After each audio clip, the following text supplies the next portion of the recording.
Well, everything is bigger in Texas, including the stakes for this year's Senate race. The latest Real Clear Politics average now showing Ted Cruz ahead of the progressive candidate Beto O'Rourke by 7 points. All right, syndicated radio host Dana Loesch lives in Texas, joins us right now from Texas to comment on it.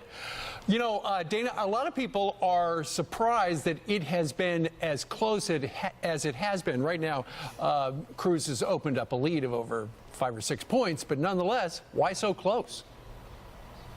Yeah, that's a great question, and good morning to everyone. It is a lot bigger here in Texas, and this race is super expensive, and it's a lot closer than people like me are comfortable with, to be quite honest.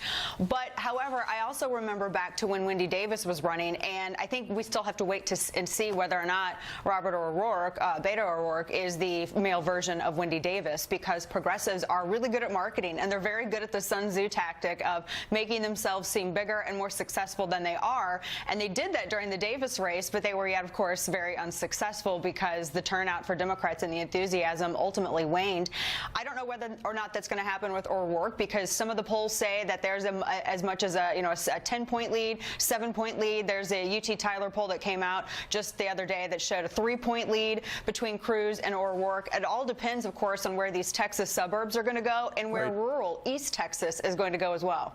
Why is that, though? Because when you think of the state of Texas, you just think the Bush family, you think conservative. We know Ted Cruz is so smart. He ran for president. He has so much experience. And then you have O'Rourke, who is just surrounded by controversy with the car accident and so progressive, so what we don't think Texas is like. We think Texas with, conservatives and cowboys. And it just, why is it so close? It's hard for the rest of the country to understand that. Well, I think, Ainsley, you hit on some incredibly important topics because, Beto O'Rourke, this is a guy who talks about banning certain semi-automatic firearms like the AR-15. This is a guy, of course, who denied leaving the scene of a crime at one of the last debates that he was at. And he was ultimately fact-checked by some in mainstream media over that. And this is a guy who is incredibly friendly on energy, which is kind of important in a state like Texas. And so voters, I think, immigration and energy and jobs are top priorities for Texas voters. However, one of the things, like we've seen in Nevada and we've seen in some other states, a lot of Californians have moved to Texas because Texas has been very successful in luring a lot of businesses because of the no state income tax, the friendly business climate, and with those businesses that come to Texas, you have some of those employees that come with them. In fact, it's changed so much in Texas that my friends in real estate they've said that the market has changed. In fact, when people in Texas put their homes on the market, now they have to cater to what they call the California buyer. So that's one of the things that's playing in here, too. Yeah, you got Austin, who used to be like that. Now it's spreading. So that's one of the Republicans would look at the negative things about being so attractive with low-tax states. Ironically, it's Democrats who hike the taxes, and then they're the ones leaving for low taxes. Same thing's happening in Florida to a degree, and in Tennessee, Nashville specifically.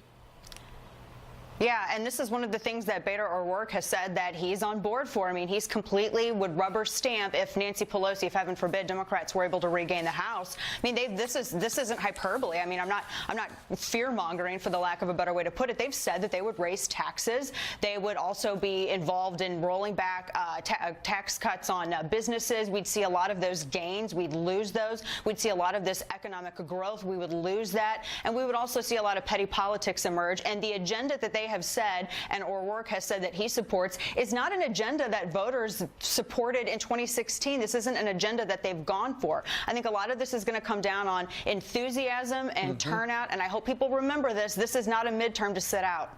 Yeah, and we'll know how many people do sit out and how many people vote next Wednesday morning. Dana Loesch, down in Texas. That's right. Thank you very much. Thanks, Dana. Well, Pete Hegseth is having breakfast